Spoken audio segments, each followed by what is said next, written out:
अस्सलाम वालेकुम। आज का लेक्चर हमारा हायर ऑर्डर डिफरेंशियल इक्वेशन की सीरीज का एक और लेक्चर है, जिसके अंदर फिर दोबारा हमें ज़रूरत पेश आएगी पिछले कई लेक्चर्स की। तो लिहाजा पिछले लेक्चर्स के साथ हम आगे बढ़ते हैं। तो सबसे पहले जी हमारे पास ये है कि ये हमारे पास एक डिफरेंशियल इक्वेशन है, second degree higher order differential equation. और दूसरा ये है कि ये हमारे पास क्या कहते हैं, इसके अंदर अ, तीन है, प्रोडक्ट तो है लेकिन पहले हम दो के साथ काम करते रहे, अब तीन के साथ काम कर रहे हैं। X e raised power to X sine X, यानी ये एक्स है। उसके बाद क्या कहते हैं, ये एक्सपोनेंशियल भी है, यानी पहले पॉलिनोमियल है, एक्स से मुराद है पॉलिनोमियल। इसको आप यूं ना समझेंगे सिंगल एक्स है, और एक्सपोनेंशियल को ई रेस्ट पावर ए एक्स समझे। और साइन ए एक्स या कॉज ए एक्स इसकी जगह लिखा जा सकता है। यानी आप इन सवालों को जो है जनरलाइज करें तो बहुत बेहतर होगा। या एक्स की जगह एक्स के प्लस 7x+2 कोई पॉलिनोमियल डाल दें किसी भी डिग्री की और उसके बाद ये ई रेस्ट पावर ए एक्स का मतलब ये है कि ई रेस्ट पावर -3x डाल दें, 2/3 कर दें, कोई फर्क नहीं पड़ता। साइन ए एक्स कॉज ए एक्स हमारे पास होगा, या इसका स्केयरिंग कर दें। यानी जो पॉसिबिलिटीज हमने इससे पिछले लेक्चर्स में पढ़ी वो सारी की सारी यहाँ पर डिस्कस होती हैं। जब तक आप पिछले लेक्चर्स नहीं पढ़ेंगे तो इन बात को आप नहीं समझ सकते। ये आपके लिए फिर लेक्चर ही नहीं है। यानी आप इस बेशक इस लेक्चर को ना सुने। अच्छा जी, अब हम यहाँ पे ये करते हैं कि ई रेस टू पावर, हमने सबसे पहले तो ऑक्सिलरी इक्वेशन लिखी d²-4d+4। उसके बाद फिर हमने इसके फैक्टर बना दिए d²-2d-2d+4। देन हमने इसमें से कॉमन लिया और d-2 -2 d-2 और फिर d = 2 2। हमारे पास ये इक्वल रूट्स आ गए। इक्वल रूट्स को लिखने का तरीकेकार हमने जैसे सेकंड लेक्चर में पढ़ा था। तो a+b(x) हमारे पास आ गया। ये 1 डिग्री 2 टाइम्स अकर कर रहा है, तो 1 डिग्री पॉलिनोमियल हमारे पास आ गई e⁻²x। इसके साथ जो यहाँ 2 होता है वो यहाँ लिखा गया। कंप्लीमेंट्री सोल्यूशन का स्टेप हमारा कंप्लीट हो गया। अब हम आते हैं जी yp, जो असल हमारा टारगेट है। yp सबसे पहले हम इसके अंदर ऑक्सिलरी इक्वेशन जो है उसका हम यहाँ से 1/d² - 4d+4 लिखेंगे। उसके बाद जो ये राइट हैंड साइड पे इस डिफरेंशियल इक्वेशंस के लिखा हुआ है वो हम जो है यहाँ पर लिख देंगे इस जगह पर, राइट हैंड साइड पर, जिसका हम पहले लिखते थे। वाई लिखने का तरीकेकार हमारा अभी भी वही है जो पहले था। उसके बाद जी फिर हम यहाँ पर डी को रिप्लेस करेंगे, शिफ्ट थ्योरम अप्लाई कर रहे थे। यानी शिफ्ट थ्योरम हम किसकी वजह से अप्लाई कर रहे हैं, इस एक्सपोनेंशियल की वजह से हम जो है यहाँ पे अप्लाई कर रहे हैं। तो एक्सपोनेंशियल की वजह से हमारे पास ये आ गया d+2। रिप्लेस करेंगे क्योंकि इसके अंदर 2 है, अगर ये -2 होगा तो यहाँ -2 आ जाएगा, अगर +2 होगा तो +2 आ जाएगा। जो भी रियल नंबर लिखा होगा, 2/3 होगा तो 2/3 आ जाएगा।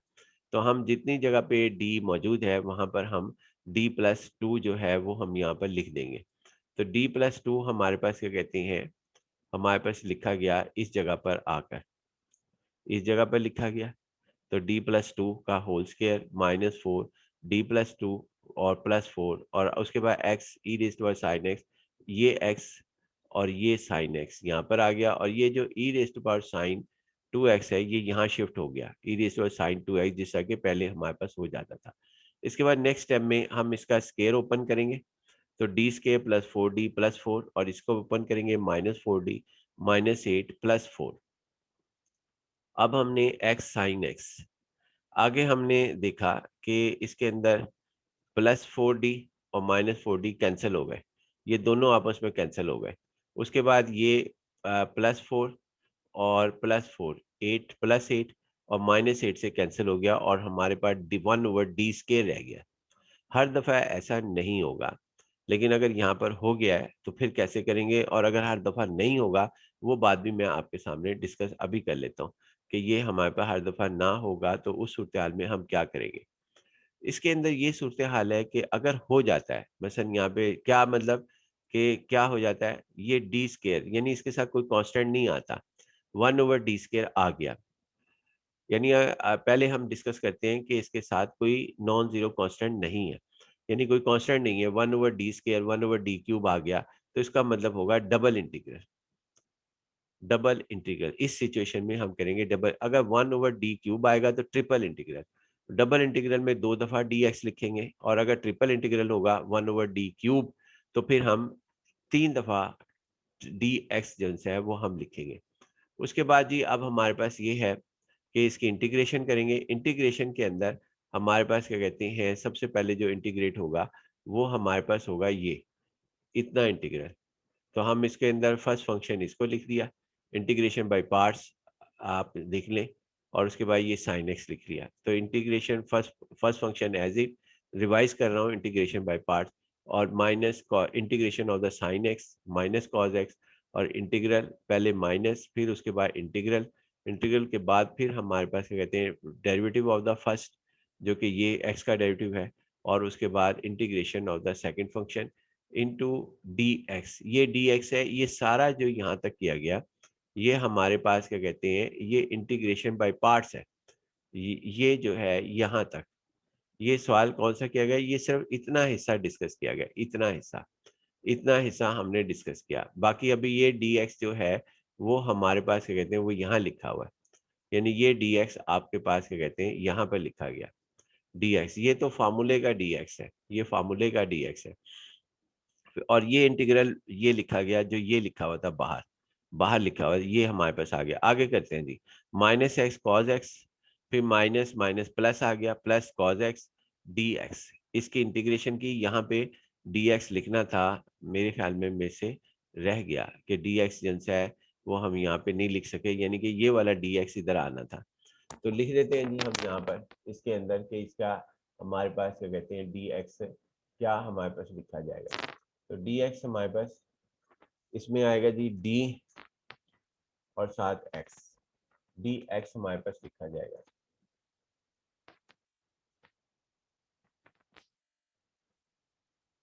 उसके बाद जी अब और एक और बात, यहाँ इंटीग्रल भी आना था, यानी इंटीग्रल भी आपके पास यहाँ पर आएगा, वो भी हम कोशिश कर लेते हैं कि ये हमारे पास लिखा जाए इसके अंदर। तो ये इंटीग्रल यहाँ पर आना था, इंटीग्रल होल का इंटीग्रल इस जगह पर, ये इंटीग्रल हमारे पास आना था।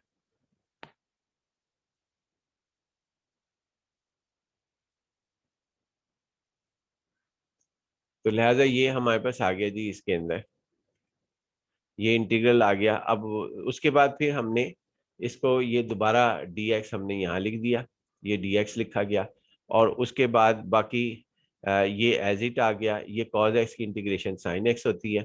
आगे हमने जो है इंटीग्रेशन बाय पार्ट्स फिर दोबारा कर लिया, क्योंकि अब दो फंक्शन आ गए हमारे पास। एक सवाल ये हमारे पास आ गया, और एक सवाल जो है वो ये हमारे पास आ गया, ये सवाल हमारे पास आ गया। इसका तो इंटीग्रेशन बाय पार्ट्स नहीं होगी, इसकी साइन एक्स की तो बड़ी आसान सी होगी, माइनस कॉज एक्स इसकी हमारे पास। लेकिन इसकी जो है हमारे पास है first function as it, minus जो है वो वैसे ही आ गया, ये वैसे ही आ जा रहा है ई रेस्ट अबाउट 2x, क्योंकि ये बाहर था।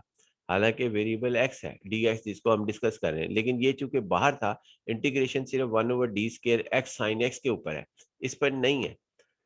अच्छा जी, उसके बाद माइनस एक्स हमारे पास आ गया first function as it, integration of the second sine X minus minus, ये फार्मूले का माइनस है, माइनस उसके बाद integral derivative of the first 1 हो गया, कॉज एक्स की इंटीग्रेशन साइन एक्स हो गई, और डी एक्स हमारे पास हो गया।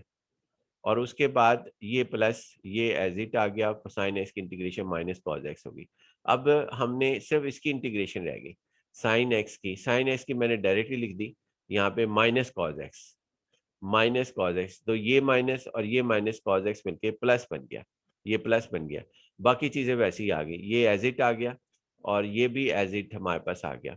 लेकिन इसके अंदर एक चीज और है कि हमारे पास क्या कहते हैं साइन एक्स एक नेगेटिव रह गया, ये माइनस यहाँ पर आया, फिर ये कितनी माइनस थी, साइन एक्स एक माइनस, तो ये इसके साथ आई, ये प्लस हो गया। लेकिन ये जो माइनस है हमारे पास, इसको हमने ऑपरेट नहीं किया लगता है, यानी हमने यहाँ पर ऑपरेट जो है वो नहीं किया इस माइनस को।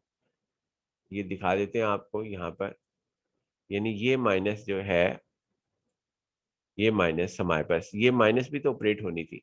तो ये माइनस हमारे पास क्या कहते हैं कैसे जाएगी जी हमारे पास, इसके अंदर हमारे पास जो माइनस ये है वो हमारे पास जब ये प्लस बनेगा यहाँ पे माइनस आनी चाहिए, इस माइनस की वजह से हमारे पास ये माइनस होनी चाहिए, तो हम इसको माइनस कर लेते हैं जी हमारे पास से इसके अंदर, कि इसको माइनस हम जो है यहाँ पे कर लेते हैं, तो ये माइनस आएगा जी हमारे पास से इसके अंदर, सही कर लेते हैं जी हमारे पास, हाँ जी ये माइनस आएगा, माइनस हमारे पास होगा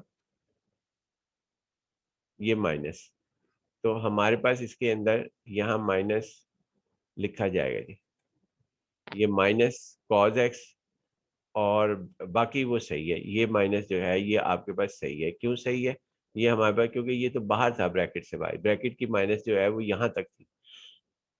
अब हमारे पास इसको सिंपलीफाई मजीद करते हैं, तो आगे हमारे पास माइनस, ब्रैकेट ओपन करते हैं, तो हमारे पास e raise power 2x minus x sine x आ गया, और ये माइनस यहाँ पर, अच्छा नहीं, ये माइनस से मिलकर -2 कॉज एक्स आएगा, माइनस ये माइनस कॉज एक्स, ये माइनस एक्स कॉज एक्स, ये कैंसिल नहीं होगा, और अगर ये कैंसिल नहीं होगा तो यहाँ पर आपके पास क्या कहते हैं, यहाँ पर -2 कॉज एक्स आना था इस जगह पर, इस ब्रैकेट के अंदर, तो आप सही कर लेना जी यहाँ पर, कि आपके पास क्या कहते हैं यहाँ पर -2 कॉज एक्स होगा।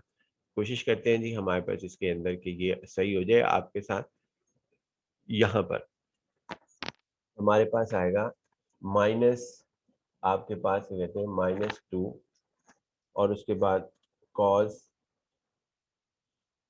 कॉज एक्स, कॉज एक्स हमारे पास होगा इस ब्रैकेट के अंदर, यानी ये हमारे पास लिखा जाएगा, तो ये यहाँ पर लिखा जाएगा, और जनरल सॉल्यूशन जो बनेगा फिर ये हमारे पास जनरल सॉल्यूशन में यहाँ पर भी आएगा, इधर -2 कॉज एक्स, इसको ज़रूर सही कर लेना। बाकी ये सवाल हमारा कंप्लीट हो जाता है यहाँ से। बाकी इंशाल्लाह नेक्स्ट लेक्चर के अंदर जैसे जैसे हम आगे बढ़ रहे हैं, आपके प्रीवियस लेक्चर्स की ज़रूरत हमें अशद पड़ रही है, उनको कंटिन्यू रखना वो आपकी ज़िम्मेदारी है।